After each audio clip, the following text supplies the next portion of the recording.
போராடும் மாணவர்களை பயங்கரவாதிகள் என்பதால் தர்மேந்திர பிரதானுக்கு ராகுல் காந்தி கண்டனம்.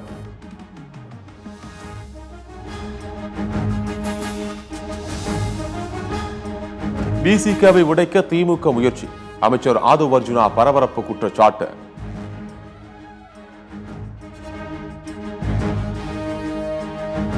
கார்ப்பரேட் நிறுவனங்கள், பொதுமக்கள், தனியார் அமைப்பிடமிருந்து டொனேஷன் பெற்று அரசு மருத்துவமனைகள் சீரமைக்கப்படும், அமைச்சர் அருண்ராஜ் அறிவிப்பு.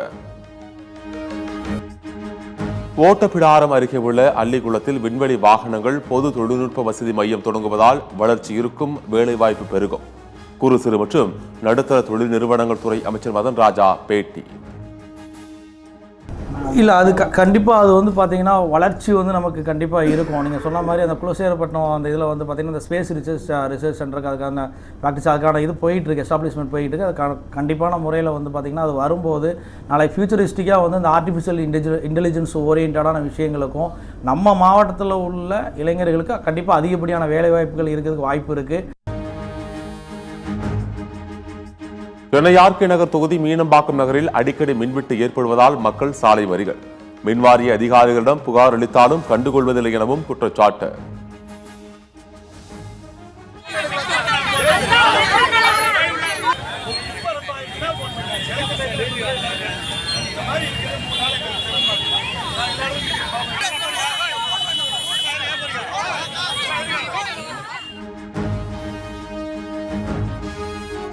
நெல்லை அருகே சுமார் 5 கோடி மதிப்பிலான 1 டன் கஞ்சா தீயில் எரித்து அழிப்பு.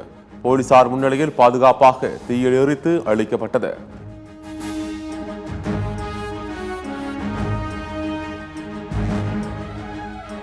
சென்னையில் அமைச்சர் வருகைக்காக பேருந்து நிழல் குடைகளை மறைத்து வைக்கப்பட்ட பேனர். தமிழக வெற்றிக் கழகத்தினர் பேருந்து நிறுத்தங்களில் பேனர் வைக்கப்பட்டு மறைத்ததால் அதிர்ச்சி அடைந்ததாக பயணிகள் குற்றச்சாட்டு.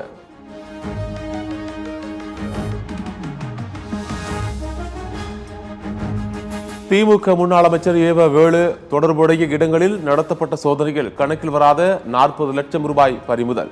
முக்கிய ஆவணங்கள், ஆதாரங்கள் பறிமுதல் செய்யப்பட்டுள்ளதாகவும் லஞ்ச ஒழிப்புத்துறை அறிவிப்பு.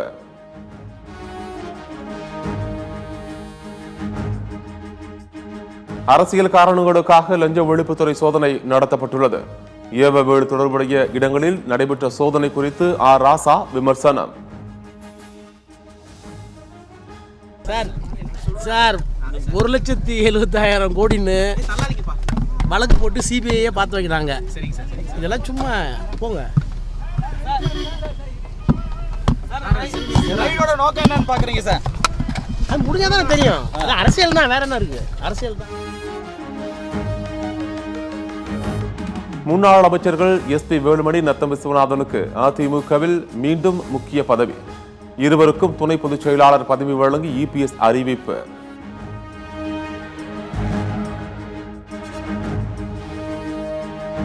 அதிமுக அமைப்பு செயலாளர்களாக தங்கமணி, கே.பி. அன்பழகன், ஆர். காமராஜ் உள்ளிட்டோர் நியமனம். கிருஷ்ணமுரளி, ஆர்.பி. வரதராஜா, எஸ்பி சண்முகநாதனையும் கழக அமைப்பு செயலாளர்களாக நியமித்து இபிஎஸ் அறிவிப்பு.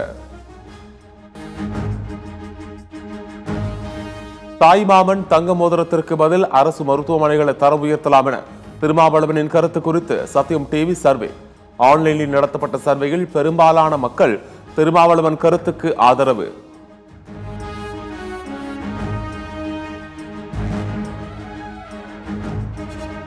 மக்கள் நலன் சார்ந்த அரசியலை முன்வைக்கும் தற்போதைய அரசுக்கு மக்களின் ஆதரவு பெருகி வருகிறது. துரை வைகோ திருச்சியில் பேட்டி.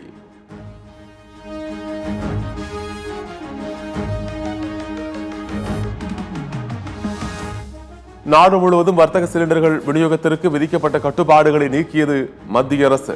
அமெரிக்கா, ஈரான் இடையிலான போர் முடிவுக்கு வந்துள்ள நிலையில் மத்திய அரசு நடவடிக்கை.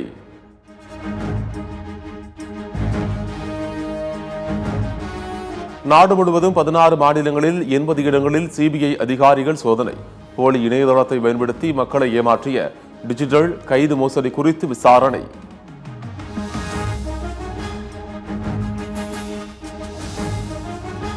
பிஜு ஜனதா தளம் கட்சியில் இணைந்தார் வி.கே. பாண்டியனின் மனைவி சுஜாதா ராவத். சுஜாதா ராவத் கட்சிகளில் இணைந்ததன் காரணமாக கட்சியின் தலைமையில் எந்த மாற்றமும் ஏற்படாது என நவீன் பட்நாயக் விளக்கம்.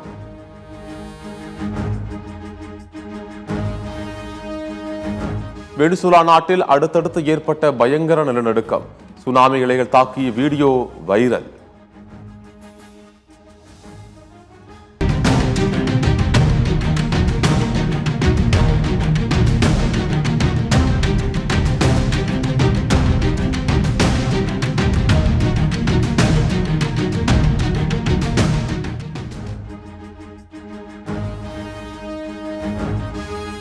போட்டியின் நடுவே கூடுதலாக ஒரு தண்ணீர் இடைவேளை விடுவதற்கான காரணம் குறித்து ஃபிஃபா விளக்கம். விளம்பர வருவாய் நோக்கில் இடைவேளையை அறிமுகப்படுத்தியதாக குற்றச்சாட்டு எழுந்த நிலையில் கடுமையான வெயிலின் தாக்கம் காரணமாகவே கூடுதல் இடைவேளை என விளக்கமளித்த ஃபிஃபா.